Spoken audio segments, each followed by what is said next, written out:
I'm speaking to you today from the Treaty Room in the White House, the same spot where on October of 2001, President George W. Bush informed our nation that the United States military had begun strikes on terrorist training camps in Afghanistan.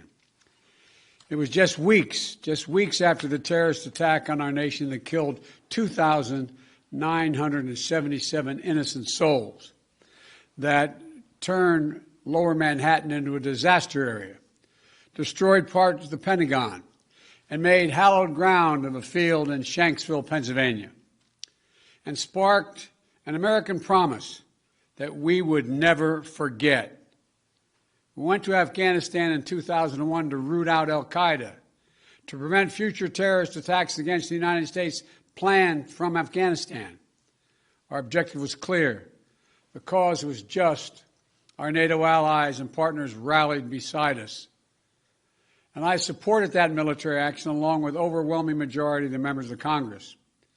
More than 7 years later, in 2008, weeks before we swore the oath of office President Obama and I were about to swear, President Obama asked me to travel to Afghanistan and report back on the state of the war in Afghanistan. I flew to Afghanistan, to the Kunar Valley, a rugged mountainous region on the border with Pakistan. What I saw on that trip reinforced my conviction that only the Afghans have the right and responsibility to lead their country, and that more and endless American military force could not create or sustain a durable Afghan government. I believed that our presence in Afghanistan should be focused on the reason we went in the first place, to ensure Afghanistan would not be used as a base from which to attack our homeland again. We did that. We accomplished that objective. I said, among with others, we'd follow Osama bin Laden to the gates of hell if need be. That's exactly what we did, and we got him. It took us close to 10 years to put President Obama's commitment into form, and that's exactly what happened. Osama bin Laden was gone. That was 10 years ago. Think about that. We delivered justice to bin Laden a decade ago, and we've stayed in Afghanistan for a decade since. Since then, our reasons for remaining in Afghanistan have become increasingly unclear, even as the terrorist threat that we went to fight evolved. Over the past 20 years, the threat has become more dispersed, metastasizing around the globe. Al-Shabaab in Somalia, al-Qaeda in the Arabian Peninsula, al-Nusra in Syria, ISIS attempting to create a caliphate in Syria and Iraq and establishing affiliates in multiple countries in Africa and Asia. With the terror threat now in many places, keeping thousands of troops grounded and concentrated in just one country at a cost of billions each year makes little sense to me and to our leaders. We cannot continue the cycle of extending or expanding our military presence in Afghanistan, hoping to create ideal conditions for the withdrawal and expecting a different result. I'm now the fourth United States president to preside over American troop presence in Afghanistan. 2 Republicans, 2 Democrats. I will not pass this responsibility on to a fifth. After consulting closely with our allies and partners, with our military leaders and intelligence personnel, with our diplomats and our development experts, with the Congress and the Vice President, as well as with Mr. Ghani and many others around the world, I've concluded that it's time to end America's longest war. It's time for American troops to come home. When I came to office, I inherited a diplomatic agreement duly negotiated between the government of the United States and the Taliban that all U.S. forces would be out of Afghanistan by May 1, 2021, just 3 months after my inauguration. That's what we inherited, that commitment. It's perhaps not what I would have negotiated myself, but it was an agreement made by the United States government, and that means something. So in keeping with that agreement and with our national interest, the United States will begin our final withdrawal began it on May 1 of this year. We'll not conduct a hasty rush to the exit. We'll do it responsibly, deliberately, and safely. And we will do it in full coordination with our allies and partners, who now have more forces in Afghanistan than we do. And the Taliban should know that if they attack us as we draw down, we will defend ourselves and our partners with all the tools at our disposal. Our allies and partners have stood beside us, shoulder to shoulder in Afghanistan for almost 20 years, and we're deeply grateful for the contributions they have made to our shared mission and for the sacrifices they've borne. The plan has long been in together, out together. U.S. troops, as well as forces deployed by our NATO allies and operational partners, will be out of Afghanistan before we mark the 20th anniversary of that heinous attack on September 11th. But we'll not take our eye off the terrorist threat. We'll reorganize our counterterrorism capabilities and the substantial assets in the region to prevent reemergence of terrorists with a threat to our homeland from over the horizon.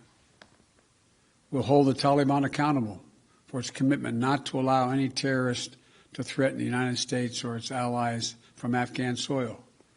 The Afghan government has made that commitment to us as well, and will focus our full attention on the threat we face today. In my direction, my team is refining our national strategy to monitor and disrupt significant terrorist threats, not only in Afghanistan, but anywhere they may arise, and they're in Africa, Europe, the Middle East, and elsewhere. I spoke yesterday with President Bush to inform him of my decision. While he and I have had many disagreements over policy throughout the years, we're absolutely united in our respect and support for the valor, courage, and integrity of the women and men of the United States Armed Forces who served. I'm immensely grateful for the bravery and backbone that they have shown through nearly 2 decades of combat deployments. We as a nation are forever indebted to them and to their families. You all know that less than 1% of Americans serve in our armed forces. The remaining 99% of them, we owe them. We owe them. They've never backed down from a single mission that we've asked of them. I've witnessed their bravery firsthand during my visits to Afghanistan. They've never wavered in their resolve. They've paid a tremendous price on our behalf. And they have the thanks of a grateful nation. While we'll not stay involved in Afghanistan militarily, our diplomatic and humanitarian work will continue. We'll continue to support the government of Afghanistan. We will keep providing assistance to the Afghan national defenses and security forces.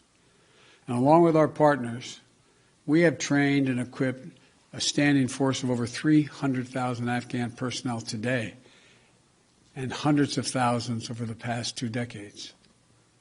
And they'll continue to fight valiantly on behalf of the Afghans at great cost. They'll support peace talks, as we will support peace talks between the government of Afghanistan and the Taliban facilitated by the United Nations. And will continue to support the rights of Afghan women and girls by maintaining significant humanitarian and development assistance. And we'll ask other countries in the region to do more to support Afghanistan, especially Pakistan, as well as Russia, China, India, and Turkey. They all have a significant stake in the stable future for Afghanistan. And over the next few months, we'll also determine what a continued U.S. diplomatic presence in Afghanistan will look like, including how we'll ensure the security of our diplomats. Now, look, I know there are many who will loudly insist that diplomacy cannot succeed without a robust U.S. military presence to stand as leverage. We gave that argument a decade. It's never proved effective. Not when we had 98,000 troops in Afghanistan, and not when we were down to a few thousand. Our diplomacy does not hinge on having boots in harm's way, U.S. boots on the ground. We have to change that thinking. American troops shouldn't be used as a bargaining chip between warring parties and other countries. You know, That's nothing more than a recipe for keeping American troops in Afghanistan indefinitely. I also know there are many who will argue that we should stay fighting in Afghanistan because withdrawal would damage America's credibility and weaken America's influence in the world. I believe the exact opposite is true. We went to Afghanistan because of a horrific attack that happened 20 years ago. That cannot explain why we should remain there in 2021. Rather than return to war with the Taliban, we have to focus on the challenges that are in front of us. We have to track and disrupt terrorist networks and operations that spread far beyond Afghanistan since 9/11. We have to shore up American competitiveness to meet the stiff competition we're facing from an increasingly assertive China. We have to strengthen our alliances and work with like-minded partners to ensure that the rules of international norms that govern cyber threats and emerging technologies that will shape our future are grounded in our democratic values, not those of the autocrats. We have to defeat this pandemic and strengthen the global health system to prepare for the next one, because there will be another pandemic.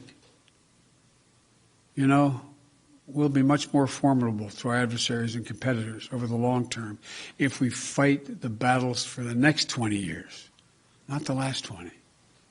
And finally, the main argument for staying longer is what each of my three predecessors have grappled with.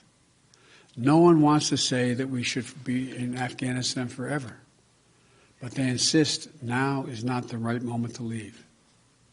In 2014, NATO issued a declaration affirming that Afghan security forces would from that point on have full responsibility for this country's security by the end of that year.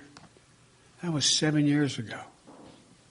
So when will it be the right moment to leave? 1 more year? 2 more years? 10 more years? 10, 20, $30 billion more than the trillion we've already spent? Not now. That's how we got here. And in this moment, there's a significant downside risk to staying beyond May 1st without a clear timetable for departure.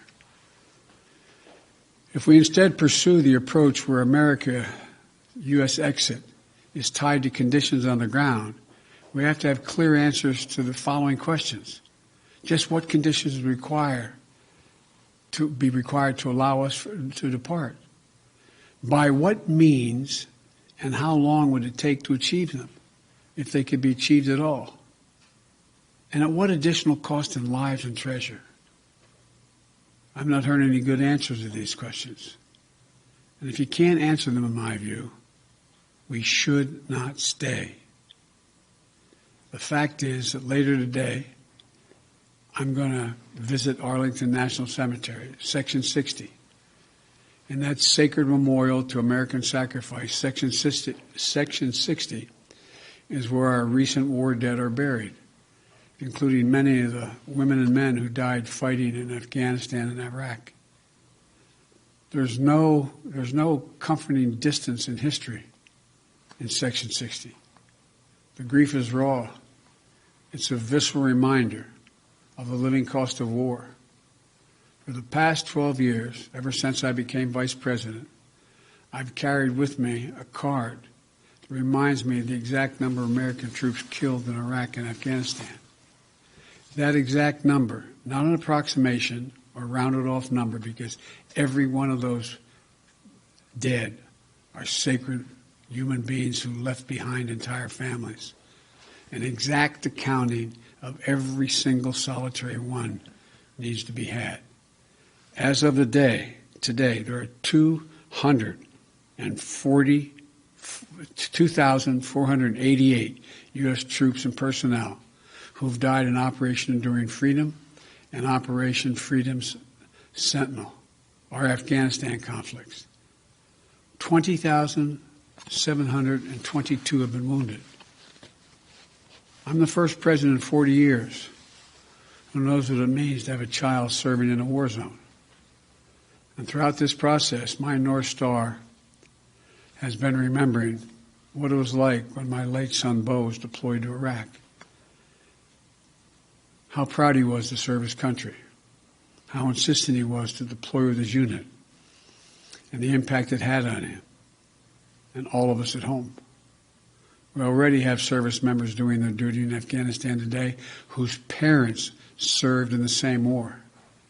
We have service members who are not yet born when our nation was attacked on 9/11. War in Afghanistan was never meant to be a multi-generational undertaking. We were attacked. We went to war with clear goals. We achieved those objectives. Bin Laden is dead, and al-Qaeda is degraded in Iraq and Afghanistan. And it's time to end the forever war. Thank you all for listening. May God protect our troops. May God bless all those families who lost someone in this endeavor.